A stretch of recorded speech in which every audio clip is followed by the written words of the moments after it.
Previously on Road to Loretta's. On the mud bike, I'm definitely hoping to get titles. It's nothing easy. You know, all the fast riders are there. I'm not 100% sure that's going to happen, but that's what I'm working for. And I might get it, I might not, but I'm just going to try my best. Realistically, I mean, top 3 would be awesome, but I've literally thought about this race for 2 years. Every single day I've thought about it, and I just want to win. Like, every day I think about hopefully winning. A realistic goal for me would be a top 15, not really looking for a title, but just to stay consistent throughout the week. Everybody who's done anything in Supercross, myself, Ricky Carmichael, Jerry McGrath, all these guys came up through Loretta's. It's the biggest, the best, most pristine amateur national in the world. If you want to get on the radar of amateur motocross, this is the place to be. This is the proving grounds, because if you win here, you beat everyone. And I think that's what makes this the crucible of amateur motocross. It does not get any more competitive than Loretta Lynn. As First Light crests in Hurricane Mills, the real work for our 7 athletes begins. A single practice day is the only chance to learn the track before stepping into the ring. Getting to Loretta's this year was one of the most difficult things I've ever had to do as far as racing. Pretty much after the regional qualifiers, I wasn't really feeling it, and I was kind of let down and discouraged. Met by opposition at every turn, Brian gathered the strength to push on. I hope to get out there and find good lines and stuff and try not to get too muddy because it's starting to rain now. The heavy rain was another lesson in rolling with the punches. Really what he's learned are those life skills. There's trials and tribulations, there's struggles, you know, there's adversity, you got to overcome a lot of obstacles. And that's what he's learning to do. As riders fine-tune their plan for the week, they maximize their time on the track to gain a competitive edge. Right now, I just want to look at lines. You know, I'm not going for that fast lap time. I'm going for like smooth laps. I want to stay up, not get too dirty, and just figure out the track. You know, just figure out good lines so like I could race really fast and just feel really good and comfortable and get the track figured out. Managing consistency and intensity will help Van attract the attention of a pro team in his final days of amateur racing. We just go into it again, trying to be as solid as possible. Same plan as last year.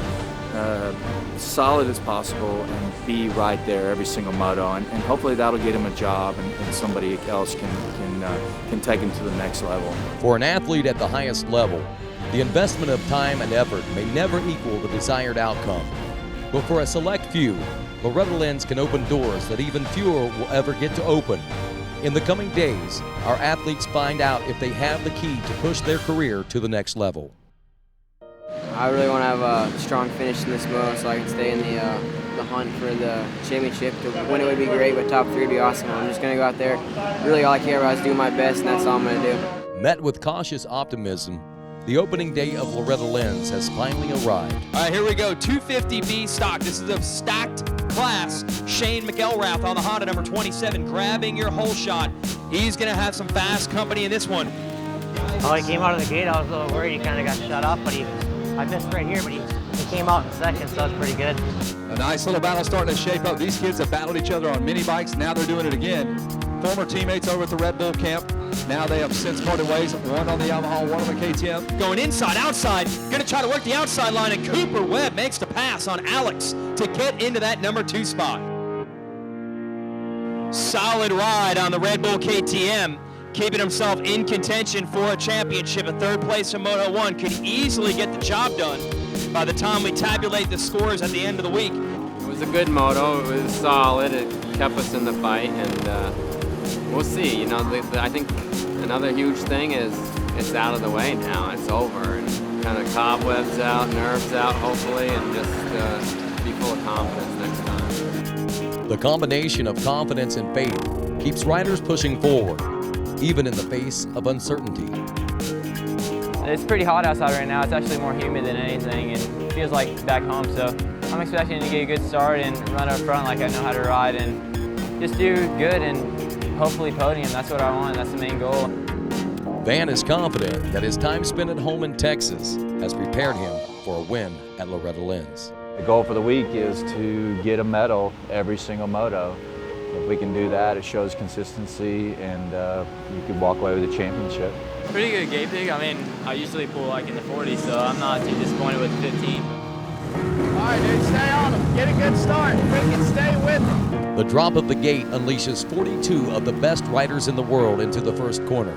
These crucial seconds can make the difference between winning and losing. I got off to a great start. I was in third, and Joey went by me first lap or second lap. And right when he went by me, I fell over. As his competitor Zach Bell pulled away with the lead, mounting pressure forced a costly mistake. So far, so good. By number 14, big lead here early in 258. Van Martin in shape, looking fit in the number 6 spot. Remember, Van Martin was our BC champ last year, moved up to the pro ranks, and a very respectable ride there for Martin in the number 6 spot. He made a few mistakes. You know, when you make mistakes, you don't finish where you want. I mean, he fell twice, so he's got the speed. I think we just need to eliminate those mistakes and move forward. With his moto quickly approaching, the Fries work to get Alex's head in the game, praying for success and protection in the coming motos. The first race is very important. You want to set a good tempo, you want to get a good start, and that'll bring the confidence in. With past championships looming in the back of his mind, Alex expects nothing short of a win this week. I wonder sometimes if he has higher expectations for himself than anybody else. So as a mom, I'm nervous for him in that respect. I want him to feel good about himself when he comes off this race, and no matter where he finished, that he gave it his best. I drew number 41 gate pick and had to line up here on the outside. All I know is that I better be on the gas all the way around the corner. Champions quickly learn to expect the unexpected. A bad gate pick forced Alex far to the outside, giving new meaning to luck of the draw.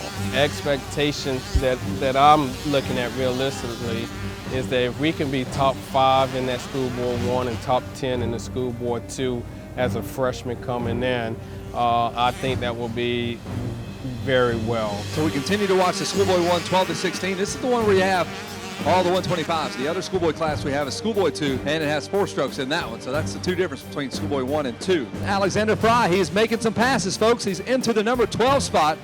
We had written him off, and Alexander Fry continues to push forward in the middle of a serious bee's nest. There's about 7 kids all knotted up, going through the trees just past the mechanics area. Just cracking the top 10 is Alexander Fry. His performance in schoolboy showed his ability to stay cool under pressure. Still outside of his personal expectations, he now had a benchmark for the motos to come. Once you get that first one down and you kind of know where you are, you know what, the work that you put in, where you got to, makes you feel good to know you accomplished that first one, and the second one should be a lot easier.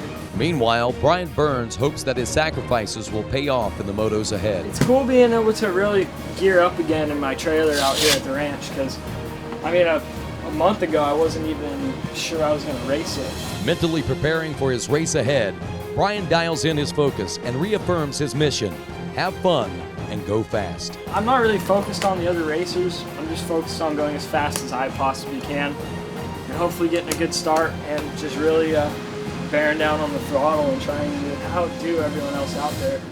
When you're taking a 16 to 24 age group, you've got riders who have already kind of done the dance. You've got some young riders kind of working their way up, and they're kind of meeting all in the middle here in College, BC. I had a good jump off the gate, and I giving it everything, but I passed a couple kids, and I rode pretty fast, and I rode so I could barely hang on the bike anymore, and I kept riding. So I'm proud of myself that I had the endurance to make it, because that was part of the work. It wasn't too bad, but what can you do? While Dakota Alex deals with a bad gate pick, Anthony Rodriguez finds himself in a perfect position for a hole shot. My gate was number 9, so it isn't too bad.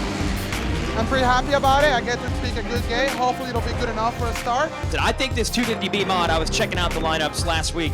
I think this might be the most stacked deck of any class we have out here. This one should be interesting. 250B mod. We know these B riders can go. They're often just as fast as the A riders.